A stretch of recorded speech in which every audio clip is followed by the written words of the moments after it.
Hey everybody, it's the Bald Man once again, and we're going to be looking at another FRQ that involves the reserve market graph. This one starts off with the economy of beta is in a recession. It says draw a single correctly labeled graph with both short run and long run Phillips curve labeled the initial short run equilibrium as X.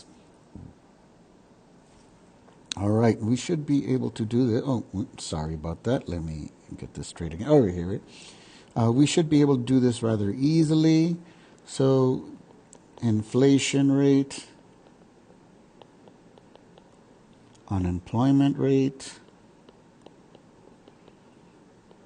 our LRPC, our short-run Phillips curve, natural rate of unemployment. And we're in a recession, so where are we going to put our point X? Our point X will have to be to the right of the LRPC here. So I'm going to put point X right around here. We are indeed in a recession because we can see that unemployment is high here. Now, that's A. Right now, B says the banking system in beta has ample reserves. Identify a combination of fiscal policy and monetary policy actions that would be most effective in restoring full employment in the short run. Well, if we are going to do a combination of fiscal policy and we're in a recession, we could say we're going to increase our government spending, and since we have to do monetary policy and we have ample reserves, buying bonds, selling bonds, required reserve discount rate has no effect. The only thing that will affect this is the interest on reserves. And if we want to encourage economic activity, what the Fed needs to do with the interest on reserves is to lower the interest on reserves to encourage banks to pull their money out of the Fed, put them in their own vaults, and lend it out on lower interest rates. Part C says draw a correctly labeled graph of the reserve market and show the effect of the monetary policy action identified in Part B on the policy rate. So let's go ahead and do that right now. All right, so we need to start drawing our little graph here. This is going to be the policy rate, quantity of reserves, 1%, 2%, 3%, 4%, 5%, and let's do 6, right? And our graph is going to start, let me do that again. Sorry about that. Don't like the way it came out. So our graph should, again, I'm sorry. I'm having no luck today. All right. Our graph should look something like this. The supply of the reserves and the demand of the reserves. Now, if we said we were going to lower the interest on reserves to encourage more economic activity, this is what that graph should look like right there. All right, so this is the answer to C. Now we get to D.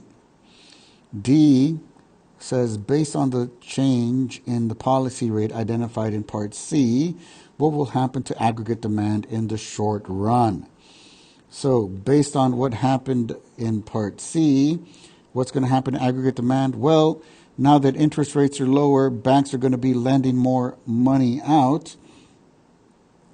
Aggregate demand will shift to the right because of the increased borrowing is going to lead to increased consumer spending as well as increase in gross business investment. Now talk about E. E says, on your graph in part A, label a point Z that shows the effect of the change in aggregate demand in part D. So if aggregate demand is shifting to the right, where am I going to put my point Z? On our Phillips curve graph, I'm going to put my point Z here, and we're going to show the movement along the curve. Remember, if aggregate demand moves, we don't move the short run Phillips curve, we move along the curve, and in this case, we moved back to full employment. Inflation went up, unemployment decreased, we are going to be happy, right? So E is right there. F says, assume that instead of taking policy action to address the recession, policymakers in beta decide to take no policy action and instead wait for a long-run adjustment process to return the economy to full employment. As the economy of beta adjusts from a recession to full employment in the long run, will the short-run Phillips curve shift to the left, shift to the right, or remain unchanged? Explain. All right, so in this case, if we are in a recession and the government and the Fed decided to do nothing about it, what would eventually happen is aggregate supply would increase because resource prices and wages are decreasing.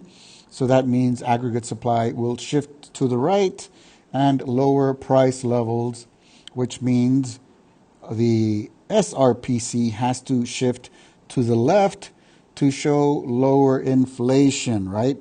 So the SRPC will shift left because an increase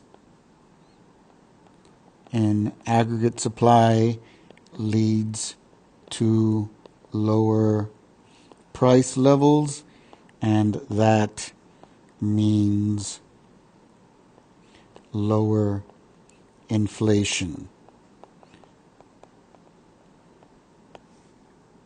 All right, so if we would to shift the SRPC curve down, like we're doing here, we would see that we indeed would have lower inflation, right?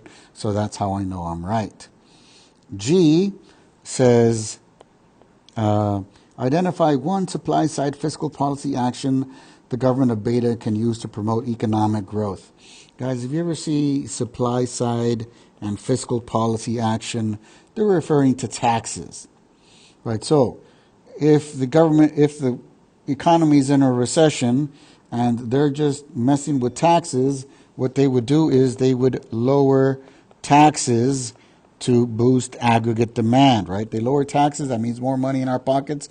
It means we spend more money as well.